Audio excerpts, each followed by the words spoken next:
Hello and welcome back to Knowledge Hub. Knowledge Hubলৈ আপোনালোক আটাইকে স্বাগতম জনাইছো। আশা কৰো আপোনালোক সকলো ভালে আছে। যোৱা এপিসোডত আমি আলোচনা কৰিছিলো অনুষ্ঠানমূলক লোকগীতৰ বিষয়ে। আজিৰ এপিসোডত আমি অসমীয়া লোকগীতৰ এটা গুৰুত্বপূৰ্ণ শাখা আখ্যানমূলক লোকগীত সম্পৰ্কে আলোচনা কৰিম। বলক তেতিয়া হলে পলম নকৰি ভিডিওটো আৰম্ভ কৰো। আখ্যানমূলক লোকগীত মানে কি হয়? এতিয়া আমি চাব লাগিব যে আখ্যানমূলক লোকগীত কাক বোলে। আখ্যান শব্দৰ অৰ্থ হৈছে কাহিনী, বৃত্তান্ত বা ঘটনাৰ বৰ্ণনা।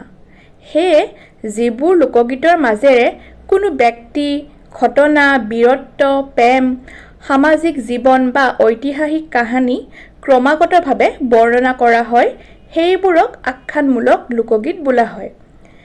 এই গীতসমূহ কেৱল সুৰ বা ছন্দই গুৰুত্ব নাপায়। ইয়াৰ মূল শক্তি হৈছে কাহিনী। সেইবাবে এই গীত শুনিলে একোটা কাহিনী আগবাঢ়ি যোৱাৰ অনুভৱ হয়। গতিকে গম পালো যে আখ্যানমূলক লোকগীত মানে কি বুজা।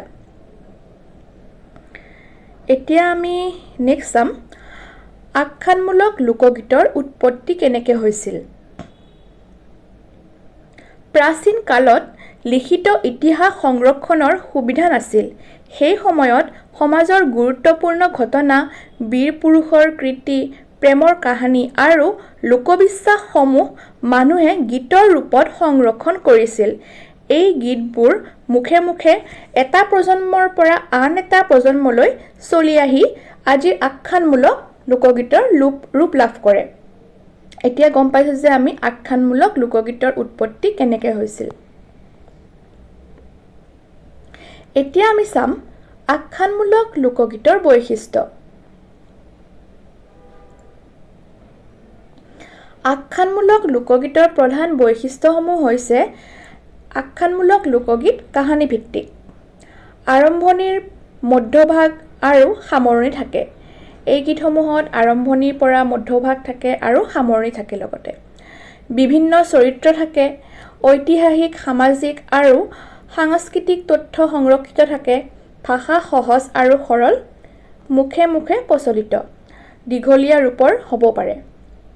এতিয়া গম পালো যে আখ্যানমূলক লোকগীতৰ বৈশিষ্ট্যসমূহ কেনেকুৱা। তাৰ পাছত আমি চাম আখ্যানমূলক লোকগীতৰ প্ৰকাৰ।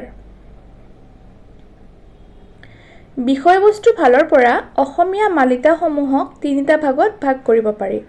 যেনে বুৰঞ্জীমূলক মালিতা, কিংবদন্তি বা জনশ্ৰুতিমূলক মালিতা আৰু কাল্পনিক মালিতা।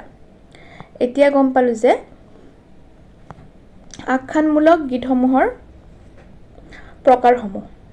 আখ্যানমূলক লোকগীতৰ প্ৰকাৰসমূহ গম পালো যে বুৰঞ্জীমূলক মালিতা, কিংবদন্তি বা জনশ্ৰুতিমূলক মালিতা আৰু কাল্পনিক মালিতা। নেক্সট ভিডিঅ'ত আমি আলোচনা কৰিম মালিতা কাক বোলে আৰু লগতে বুৰঞ্জীমূলক মালিতা কাক বোলে সেই বিষয়েও আমি আলোচনা কৰিম।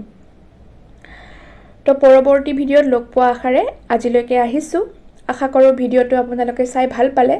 যদি ভাল পাইছে তেতিয়াহ'লে লাইক, কমেণ্ট, শ্বেয়াৰ কৰিব নাপাহৰিব আৰু লগতে ছাবস্ক্ৰাইব কৰি দিব। আজিলৈকে আহিছোঁ। ধন্যবাদ।